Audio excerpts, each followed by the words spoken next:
अब जान लीजिए एक और अहम खबर। अभिनेत्री शिल्पा शेट्टी के पति और जाने माने बिजनेसमैन राज कुंद्रा अश्लील वीडियो फिल्म के रैकेट में गिरफ्तार हो गए हैं। इन अश्लील फिल्मों का एक सिरा मलाड में चल रहे रैकेट से जुड़ा है तो दूसरा ब्रिटेन से। राज कुंद्रा के पॉर्न फिल्म का बिजनेस कैसे भारत में बैठे बैठे ब्रिटेन से चलता था, जानिए इस रिपोर्ट में।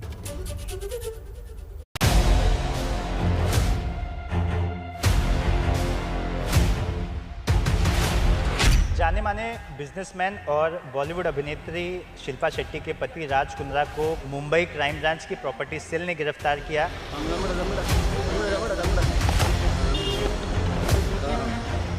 पॉर्न फिल्म रैकेट मामले में राज कुंद्रा की गिरफ्तारी बताती है कि यह रैकेट कितना बड़ा था।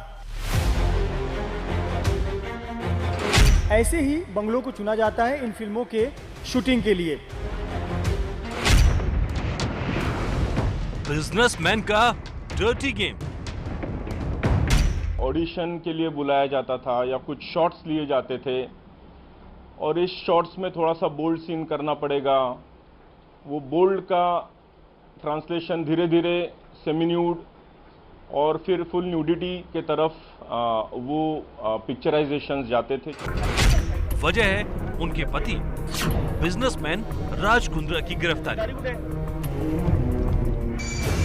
कुंद्रा को कोर्ट में पेश किया गया, जिसके बाद उन्हें 23 जुलाई तक पुलिस हिरासत में भेज दिया गया। राज कुंद्रा पर जो आरोप लगे हैं वे बेहद संगीन वाले कारोबार के नेटवर्क का खुलासा होना शुरू हुआ मलाड में मड इलाके के इस बंगले से, जहां अश्लील वीडियो शूट होते थे। पुलिस ने फरवरी महीने में मड इलाके में इसी ग्रीन पार्क बंगलों में रेड किया था और यहां से 5 लोगों को गिरफ्तार किया था। आरोप लगा था कि ये लोग पॉर्न फिल्मों की शूटिंग कर रहे थे।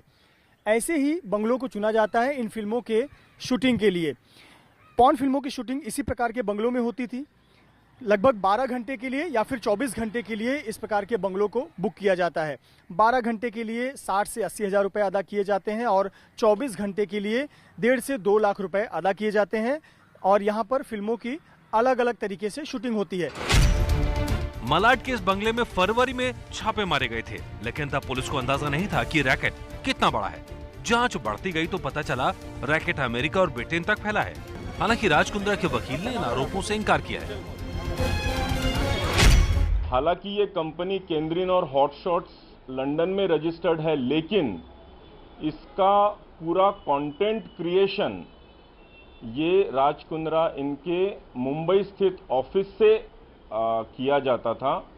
कंटेंट क्रिएशन, इसके पूरे ऑपरेशंस, इसका पूरा account management, piracy related issue, ये सारे के सारे वियान के ऑफिस से मुंबई से ही किए जाते थे। जो भी मटेरियल प्रोड्यूस किया गया है उसमें कहीं भी पोर्नोग्राफिक फिल्म्स का ऐसा कोई सामने नहीं आया है। सेक्शन 67A जो नॉन बेलेबल ऑफेंस है वो इसमें कोई तरह से एप्लीकेबल नहीं होता है। ये सारी फिल्में एरोटिक फिल्में हैं, वो फिल्में हैं जो भी राज ने और सबने बनाई है। कोई भी फिल्म पॉर्न की कैटेगरी में नहीं आती है। सो इन चीजों को मैनिपुलेट ना किया जाए। और जिस तरीके से ये लोग कह रहे हैं कि ये पॉर्न फिल्म है, यहाँ पे सारे लोग 18 के अबव हैं। सबको ये सेंस है कि पॉर्न फिल्में क्या होती हैं और कौन सी फिल्मों को पॉर्न कहा जाना चाहिए और कौन सी फिल्मों को बोल्ड फिल्में कहा जाना चाहिए। गहना के दिए लिंक को उमेश कामत प्रदीप बख्शी की कंपनी कैनरिन तक पहुंचाया करता था। विदेशों से ही इसकी पेमेंट जारी की जाती थी। पुलिस का दावा है कि वियॉन कंपनी पर छापे के दौरान बड़ी तादाद में विदेशी करेंसी भी मिली है। अब सवाल ये उठ रहा है, पूरे मामले की कमाई यूके में होती थी तो कमाई का हिस्सा भारत कैसे आता था?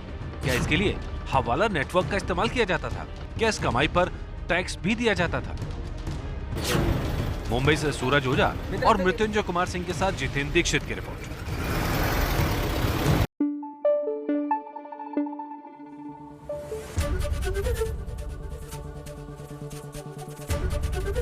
एबीपी न्यूज आपको रखे आगे।